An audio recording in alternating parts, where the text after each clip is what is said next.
अरब देशों को खामोश रहने का बार बार इनाम अमेरिका दे रहा है।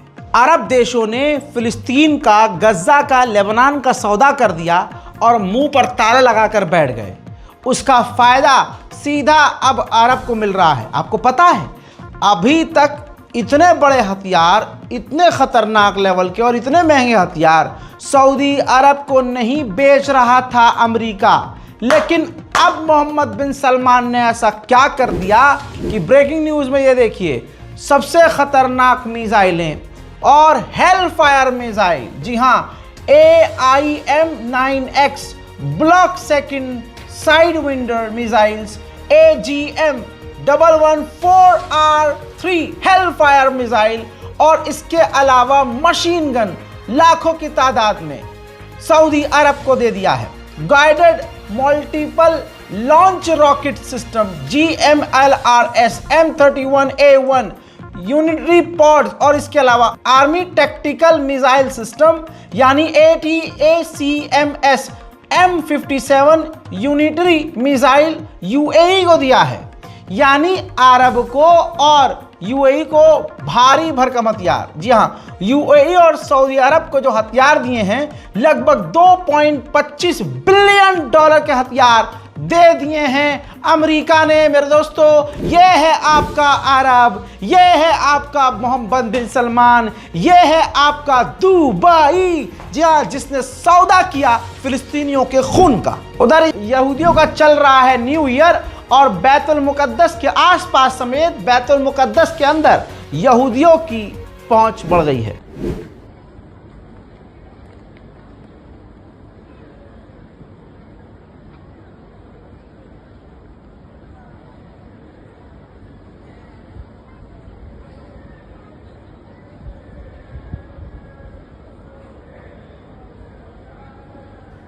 उधर सेटलर्स लगातार फिलिस्तीनियों के इलाकों पर हमला कर रहे हैं।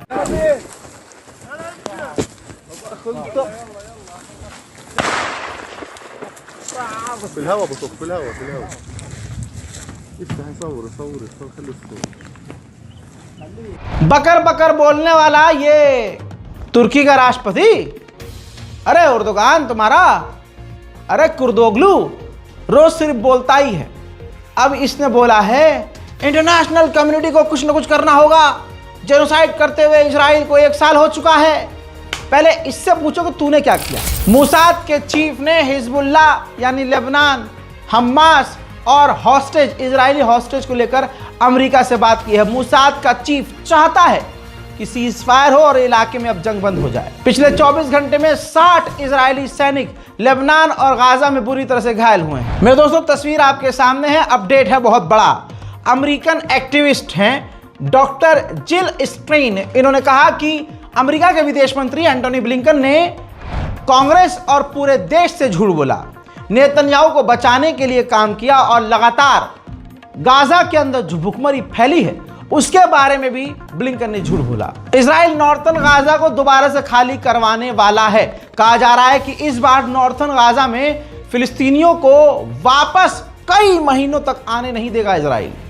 मेरे दोस्तों, 1948 के बाद अब ऐसी सिचुएशन देखी जा रही है कि गाजा के अंदर जो बच्चे पैदा हो रहे हैं उनका साइज बहुत छोटा है और बहुत कमजोर और बहुत ही अजीब हालत में पैदा हो रहे हैं। इजराइल ने फिलिस्तीन की आर्मी यानी फिलिस्तीन अथॉरिटी की जो मिलिट्री है उसको ही अब आगे कर दिया है। जैसे कि अब फिलिस्तीन के इलाकों में जो फिलिस्तीनियन फाइटर हैं और फिलिस्तीन की आर्मी है आपस में लड़ रही है।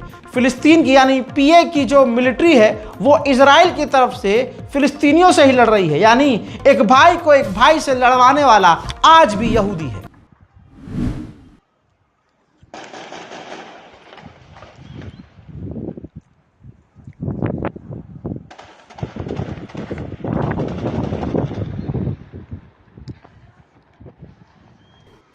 उधर मेरे दोस्तों, शिपिंग बड़ी बड़ी कंपनियां अपने जहाजों से कह रही हैं कि लाल सागर से दूर रहना। दोस्तों, यमन का प्रकोप जारी है। वर्ल्ड फूड प्रोग्राम ने कहा कि गाजा के अंदर लोग भूख से मर रहे हैं, भूखमरी बढ़ रही है, 1 लाख टन खाने का सामान बॉर्डर पर सड़ रहा है और इजराइल उस ट्रकों को अंदर जाने नहीं दे रहा है। यूएन की महिला ऑफिशियल ने कहा कि पूरी दुनिया में गाजा एक ऐसा मुल्क बन चुका है जहां सबसे ज्यादा ऐसे बच्चे हैं जिनके हाथ पैर या किसी की आंख या किसी का जिस्म का हिस्सा कटा हुआ है। UNRWA के चीफ ने कहा फिलिस्तीनियन रेफ्यूजी एजेंसी को इजराइल खत्म करने वाला है। यूएन ने जो रिपोर्ट जारी की थी जिसमें साबित किया गया था कि इजराइल ने वॉर क्राइम किया है, इजराइल भड़क गया है उस रिपोर्ट पर और कह रहा है कि यह रिपोर्ट भड़काने वाली है। उधर आपको बता दूं कि अब इजराइल ने सिर्फ बैतुल मुकद्दस नहीं, फिलिस्तीन के वेस्ट बैंक की मस्जिदों को भी फिलिस्तीनियों के लिए बंद कर दिया। उधर नॉर्थन गाजा में डॉक्टर खुद अपने मुंह से बता रहे हैं कि गाजा के अंदर